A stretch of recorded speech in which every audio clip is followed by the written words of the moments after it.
Percebendo que Krishna tinha impedido o sacrifício que em Vrindavana os pastores de vacas lhe ofereciam, Indra se enfureceu e descarregou sua cólera nos habitantes de Vrindavana, os quais eram encabeçados por Nanda Maharaja. Indra fez isso, embora soubesse perfeitamente bem que Krishna os protegia pessoalmente. Visto que era o diretor de diferentes tipos de nuvens, Indra chamou pela Samvartaka. Esta nuvem é convidada quando há necessidade de devastar toda a manifestação cósmica. Indra mandou que a Samvartaka passasse por cima de Vrindavana e inundasse toda a área com um vasto dilúvio. Indra estava demoniacamente julgando-se a suprema personalidade todo-poderosa.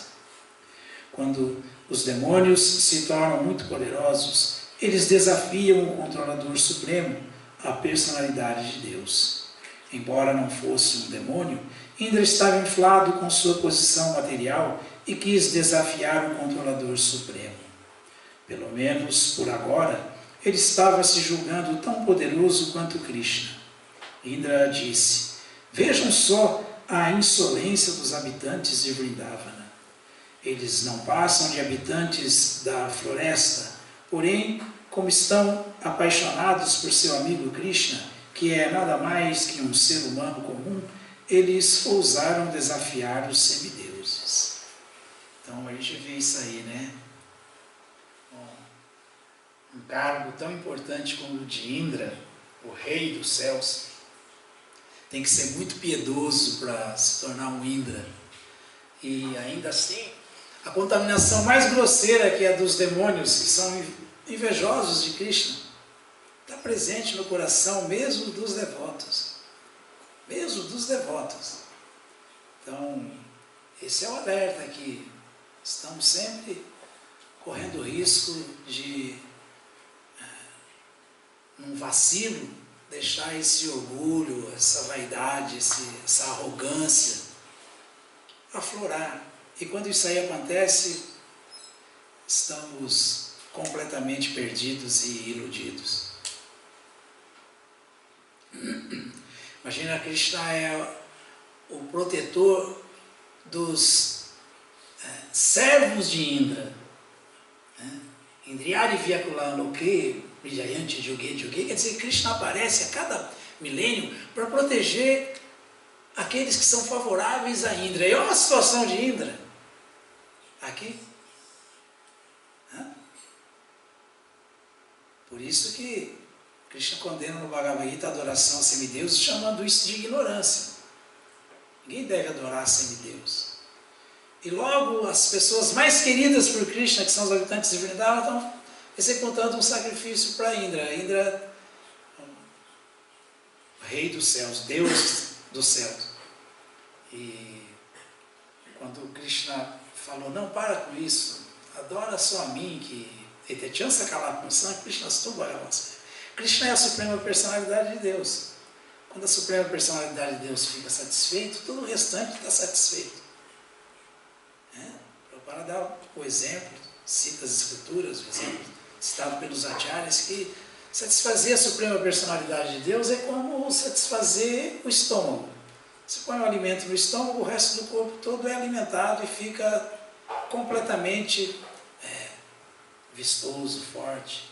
Como a árvore, regou a raiz da árvore, não precisa mais se preocupar que tem que molhar a folha, o fruto, lavar a flor, ficar jogando água no tronco. Não, você está jogando na raiz, acabou o problema. Então era isso que Krishna quis imputar no coração dos habitantes de Vrindavana. Não se iludam, adorem só a mim, o resto é perda de tempo. Se vocês adoram qualquer semideus, mas não estão adorando a mim, não vai haver perfeição, não vai haver harmonia, ninguém vai ficar satisfeito. Mas se você adorar a mim, o resto todo vai ficar satisfeito e tudo vai acontecer na mais plena harmonia. Krishna declara no Bhagavad Gita que os adoradores dos semideuses não são muito inteligentes. Ele também declara que é preciso abandonar todas as espécies de adoração e simplesmente concentrar-se na consciência de Krishna. Bhava Mabato, Madhyadimana Maskuram. Já falou isso aí, declarou isso no Bhagavad Gita. Ocupe sua mente sempre em pensar em mim, converta-te em meu devoto. Ofereça-me reverências e me adore. E pronto. Fazendo isso aí, tudo vai dar certo e seguramente você volta para mim e sai da ilusão. Sai da roda do samsara.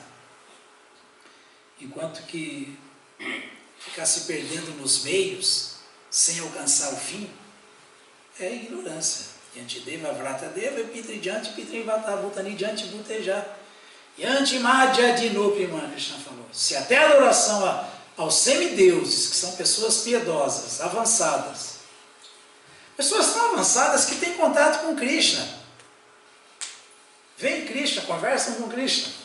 Se até esse tipo de adoração é ignorância, imagina o resto. Membros familiares, antepassados, fantasmas, espíritos, é loucura, mas é o que a gente vê no mundo, né? Devido à ignorância. O fato de Krishna ter invocado a cólera de Indra e de tê-lo punido mais tarde, indica claramente a seu devoto que aqueles que estão ocupados na consciência de Krishna não precisam de adorar nenhum semideus, mesmo que se note que o semideus se enfureceu. Krishna dá toda a proteção a seus devotos, os quais devem depender completamente da misericórdia dele. Indra amaldiçoou a ação dos habitantes de Vrindavana e disse: por terem desafiado a autoridade dos semideuses, os habitantes de Vrindavana sofrerão na existência material. Imagina, quem é ele? Mas é assim, todo mundo se julga, a diva, tato é assim. Qualquer poderzinho já começa a se comparar a Deus, já começa a desafiar até Deus. Infelizmente, essa é a nossa ignorância. Como negligenciaram o sacrifício aos semideuses, não poderão superar os obstáculos do oceano da miséria material. Indra declarou ainda: estes pastores de Vrindavana desprezaram minha autoridade a conselho deste menino tagarela, que é conhecido como Krishna. Ele não passa de uma criança, e por acreditarem nessa criança, puseram-me furioso. Dessa maneira, Indra mandou que a nuvem Samvartaka destruísse a prosperidade de Vrindavana. Os homens de Vrindavana, disse Indra, tornaram-se muito inflados por causa de sua opulência material e de sua confiança na presença de seu amiguinho Krishna. Ele é infantil, só sabe falar e desconhece toda a situação cósmica, embora se julgue muito avançado em conhecimento. Já que eles levam Krishna tão a sério, devem ser punidos, e por isso mandei que a nuvem Samvartaka fosse até lá e inundasse a região. Eles devem ser destruídos juntamente com suas vacas. Aqui se indica que nas aldeias ou fora das cidades os habitantes devem depender das vacas para a sua prosperidade. Não à toa, acabamos de adorar o bezerrinho fazendo Gopuja.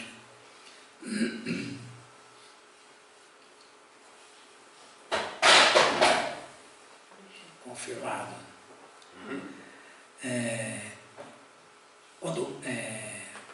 Mas o rei Indra lhes garantiu: vão, eu também irei montado em meu elefante, acompanhado por grandes tempestades, e hei de aplicar toda a minha força para punir os habitantes de Vrindavana. A mando do rei Indra, todas as nuvens perigosas apareceram por cima de Vrindavana e começaram a deitar água incessantemente, com toda a sua força e poder. Constantemente relampejava e trovejava. Um vento violento soprava e a chuva caía incessantemente. A chuva parecia cair como uma rajada de setas agudas e cortantes, deitando água sem cessar com enxurradas grossas, como pilares. Aos poucos, as nuvens encheram de água todas as terras em Vrindavana, e já não havia distinção visível entre a terra baixa e a terra alta. A situação estava muito perigosa, especialmente para os animais. O aguaceiro vinha acompanhado de grandes ventos e todas as criaturas vivas de Vrindavana começaram a tremer com o frio rigoroso. Não sendo capazes de encontrar nenhuma outra fonte de salvamento, todos eles se aproximaram de Govinda para refugiar-se a seus pés de lótus.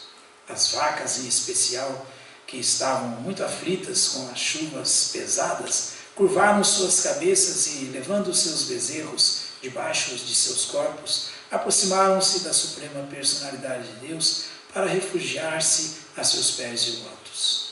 Nessa altura, todos os habitantes de Vrindavana começaram a orar ao Senhor Krishna.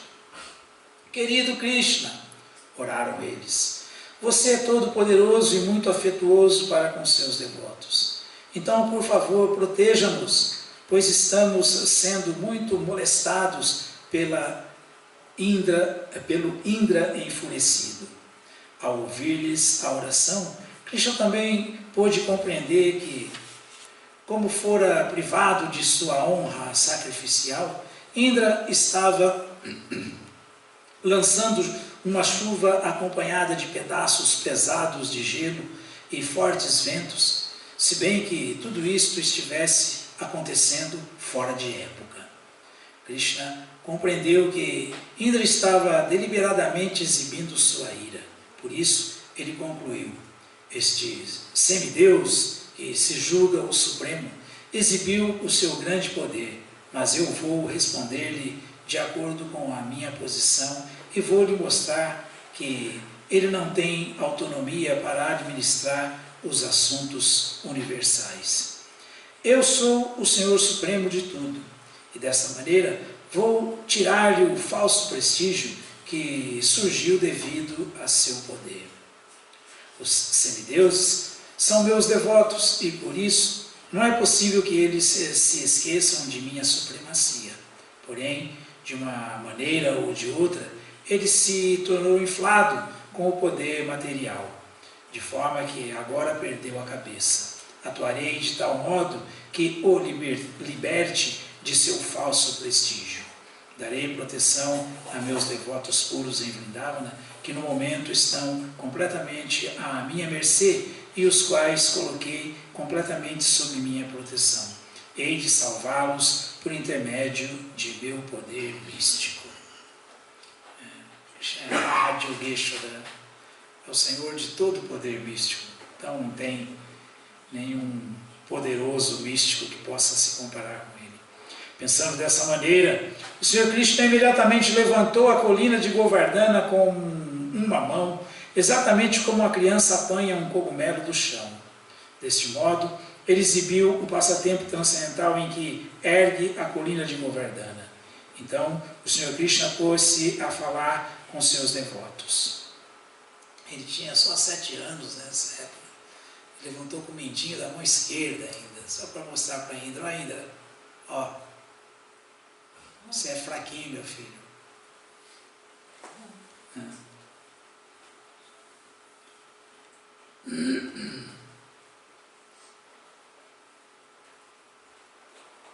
Ele exibiu o passatempo transcendental em que ergue a colina de Govardhana. Então o Senhor Krishna pôs-se a falar com seus devotos. Meus queridos irmãos, meu querido pai, meus queridos habitantes de Vrindavana, agora vocês podem entrar sem perigo debaixo do guarda-chuva da colina de Govardhana, a qual acabo de erguer. Não temam, nem pensem que a colina cairá de minha mão. Como vocês têm estado muito aflitos com a chuva pesada e o vento violento, eu ergui esta colina, a qual os protegerá, exatamente como um imenso guarda-chuva. Considero este arranjo conveniente para mitigá-los de sua aflição imediata. Fiquem felizes, juntamente com seus animais, debaixo deste grande guarda-chuva. Com a garantia do Senhor Krishna, todos os habitantes de Vrindavana entraram debaixo da grande colina e pareciam estar a salvo, juntamente com sua propriedade e com seus animais. E a gente ainda tem dúvida que é só se render a Krishna, né? Os habitantes de Vrindavana permaneceram ali com seus animais durante uma semana, sem se incomodarem com a fome, com a sede ou com quaisquer outros desconfortos. Eles estavam simplesmente admirados de ver como Krishna mantinha a montanha com o mindinho de sua mão esquerda. Ao ver o extraordinário poder místico de Krishna, Indra, o rei do céu, ficou estupefato e viu sua determinação frustrada. Imediatamente, ele gritou por todas as nuvens e mandou-as parar. Quando o céu se limpou completamente de todas as nuvens e o sol nasceu novamente, os ventos violentos pararam. Nesse momento, Krishna, a suprema personalidade de Deus, conhecido agora como aquele que ergueu a colina de Govardhana, disse: meus queridos pastores de vacas, agora vocês podem sair e levar suas esposas, filhos, vacas e objetos de valor, porque tudo está terminado. A inundação baixou juntamente com a elevação das águas do rio. Imagina, os devotos temem fantasmas, demônios. Um devoto não precisa temer sequer um semideus que sempre sai vitorioso sobre os fantasmas, espíritos, demônios. Nem um semideus, se ele está com Krishna, se ele tem a proteção de Krishna, por que ele pode ter alguma dúvida de que vai ter uma condição que Krishna não vai conseguir protegê-lo? Não existe isso, em nenhuma circunstância. Todos os homens carregaram as carroças com seus objetos de valor e partiram lentamente com suas vacas e outras parafernálias. Depois que eles evacuaram a região, o Senhor Krishna recolocou bem devagar a colina de Govardhana, exatamente na mesma posição em que tinha estado antes. Quando tudo estava acabado, todos os habitantes de Vrindavana se aproximaram de Krishna e abraçaram-no com grande êxtase. E hoje em dia, quem vai a Vrindavana, em Nandagrama, vê as colinas de Govardhana, ainda é grande, a extensão é grande, ela é baixinha hoje em dia, mas é grande. Mas nessa época, há 5.000 anos, ela era super grande, ela era alta, imensa. Com o tempo ela foi diminuindo, com o andar da carruagem de Kali Yuga.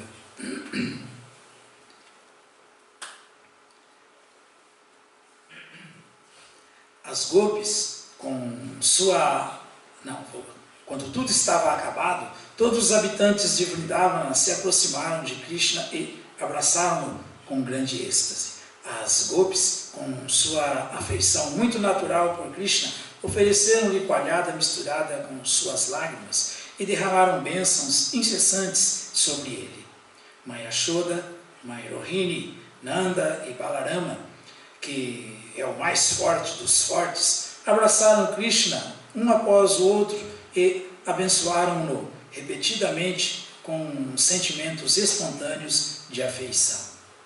Dos céus, diferentes semideuses de diferentes sistemas planetários, tais como Siddha-loka, Gandharva-loka e Charana-loka, manifestaram também sua completa satisfação. Eles lançaram chuvas de flores sobre a superfície da terra e sopraram diferentes búzios. Houve batidas de tambores e os residentes de Gandharva-loka, sentindo-se inspirados por sentimentos divinos, puseram-se a tocar em suas tamburas para comprazer o Senhor. Após este incidente, a Suprema Personalidade de Deus, rodeado por seus queridos amigos e animais, regressou à sua casa. Como de costume, as gopis puseram-se a cantar os gloriosos passatempos do Senhor Krishna com muita emoção, pois elas cantavam de todo o coração. Shri Shri Govardhana Puja Ki Jai. Assim termina o significado de Bhaktivedanta, correspondente ao 25º capítulo de Krishna, intitulado aguaceiro devastador em Vrindavana.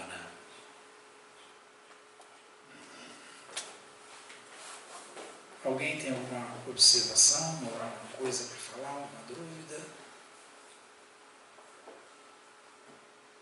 Não?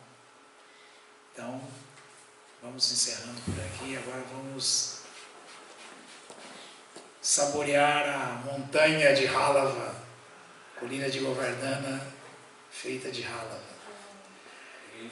Shri Shri Govardhana Puja Ki Jai, Shri Radha Giridhari Ji Ki Jai, Shri Prabhupada Ji Ki Jai.